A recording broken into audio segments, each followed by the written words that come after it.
Ce qui fait défaut actuellement, c'est une volonté commune et coordonnée. Parce que, curieusement, on n'est pas encore au stade de l'irréversible, on a encore tous les outils en main pour faire face aux grands enjeux planétaires, notamment l'enjeu écologique, climatique, et je dirais même l'enjeu de la réduction de la pauvreté sur la planète. Parce que ce n'est pas une fatalité.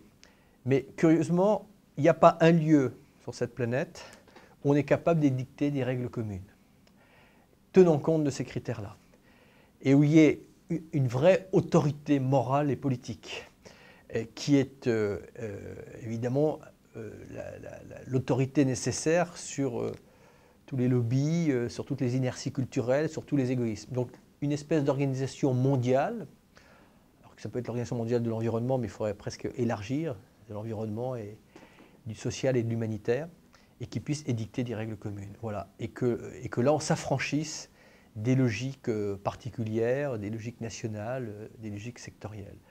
Voilà. Et qui est force de loi. La phase de conscientisation, je considère que globalement, elle a existé. Donc maintenant, il faut éviter de se donner bonne conscience en véhiculant la prise de conscience. Cette étape est révolue. Maintenant, il faut une traduction politique de cela. Et comme on ne peut pas se mettre dans une distorsion, c'est-à-dire que certains pays du monde participent à l'effort et d'autres l'ignorent, parce qu'au bout d'un moment, la velléité ou la volonté des uns s'épuise en se disant « mais pourquoi il n'y a que nous ?»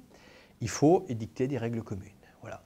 Et ça ne peut se faire qu'au niveau d'une autorité mondiale. Donc, mais c'est probablement très utopique, mais l'utopie précède la réalité, et on y viendra de gré ou de force. Il y a une attitude qui peut sauver la planète, si elle est commune à tout le monde, c'est se libérer de nos automatismes consuméristes.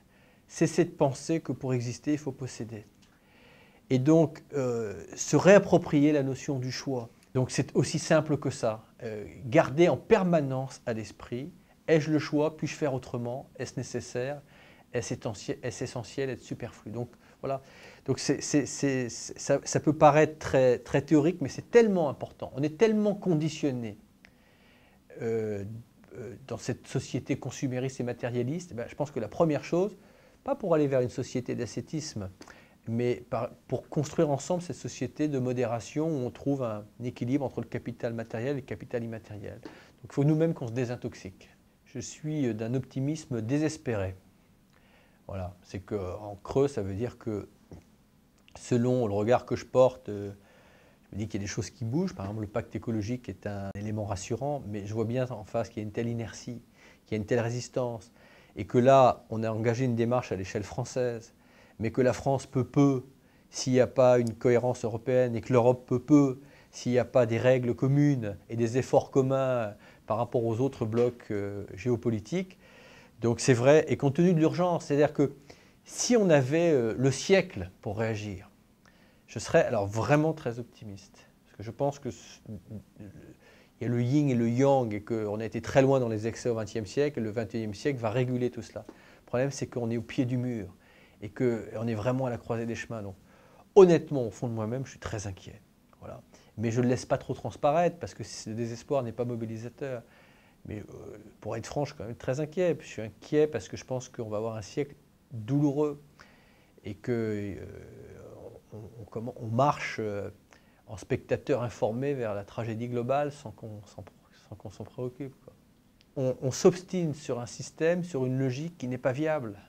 On fait une sorte d'acharnement thérapeutique, et c'est ce système qu'il faut remettre en cause. Ce n'est pas un problème d'idéologie, mais c'est incroyable de voir le paradoxe. L'homme n'a jamais été aussi brillant, intelligent, étincelant et stupide.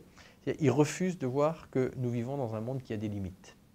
Et dès lors qu'il y a des limites, il faut édicter des règles qui soient compatibles avec ces limites-là. J'ai 1000 lieux que j'adore sur la planète et qui parlent.